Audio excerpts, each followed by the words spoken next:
Paano paramihin ang adobo? Lagyan mo ng sabaw, nilagang itlog, at patatas. Malamang pamilyar ka na dito. Madalas tong binabaon kapag may mga outing. Madali pa to sa AC, tuturuan ka ni Tipsy. Let's go! Yo, welcome to Pimp Your Food. Yan, magluto tayo ng pabiro nating tawagin na pambansang ulam kapag may mga outing.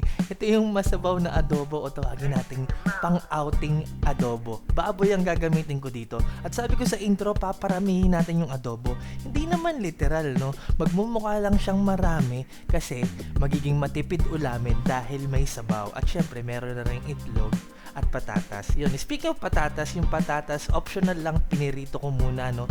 Tapos set aside natin. Kung ayaw nyo iprito, pwede naman natin yung iluto sa sabaw ng adobo mamaya. Ayan, nagisa na ako ng maraming bawang at hinintay ko lang yung mag golden brown, masarap yan. At naglalagay ako ng sibuyas sa adobong masabaw. Kasi nga, syempre, di ba, para masarap yung sabaw.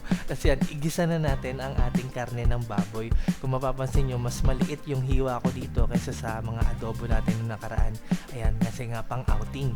Tapos nilagyan natin yan ng bagong giling na paminta at nilamukos na laurel para mabango. Igisa lang natin yan ng mabuti at dahil nga ito'y may sabaw, isasangkot siya natin, no? Para talagang malasa yung sabaw. Ang importante kasi dito, dapat mapasarap natin yung sabaw, no? So sinangkot siya ko lang yan ng mga 8 minuto. Tapos timplahan na natin kalahating tasa ng toyo, 2 kutsara ng oyster sauce, tapos haluin na muna natin. Alright, ayan, para magkakulay ang ating karne. Tapos titimplahan natin yan ng suka, yung paborito niyong suka, 3/4 cup ng suka ang gamit ko dito, sukang sasa. Kung masyadong maasim ang suka na gamit nyo, pwede nyo naman bawasan. Alright, pakuluan lang natin yan, huwag natin hahaluin bilang respeto at paggalang sa mga nakakatanda. Alright, ayan, mga 5 minuto lang pakuluan natin ng hindi hinahalo.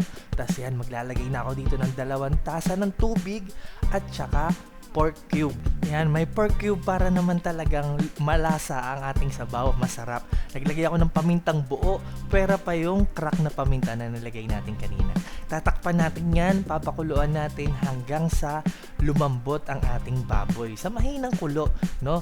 Kung gaano kalambot, kayo na pong bahala. Masarap yan, malambot talaga. Alright, at this point, malambot na yung baboy. Naglagay ako ng 1 kutsara ng asukal, tapos vetchin. Yung vetchin, di naman mahalaga kung ayaw nyo, wag nyo lagyan. Pero, syempre, para talaga sa masarap na sabaw, maglagay tayo. Alright, tapos nilagay ko na yung nilagang itlog. Lulutuin ko yan ng wala ng takip, no? Para lang ma-reduce ng konti yung ating sabaw. Konti lang, para lang maging intense yung lasa ng ating sabaw. Mapapansin nyo habang niluluto natin yan, nakakasipsip na ng sabaw yung itlog. Nilagay ko na yung patatas and now look at that. O diba? Napakadali lang. Ayan, meron ka ng pang-outing na adobo. Syempre, pwede nyo rin yung gawin sa manok. Pwede nyo rin gawin magkahalo, no? Baboy at manok. At importante talaga, may sabaw, no? Kasi nga, alam nyo naman, di ba, pag nag-outing, minsan talagang pag malaking pamilya, pag malaking barkadahan, ayan, kailangan talaga may sabaw ang mga ulam tulad nitong adobo.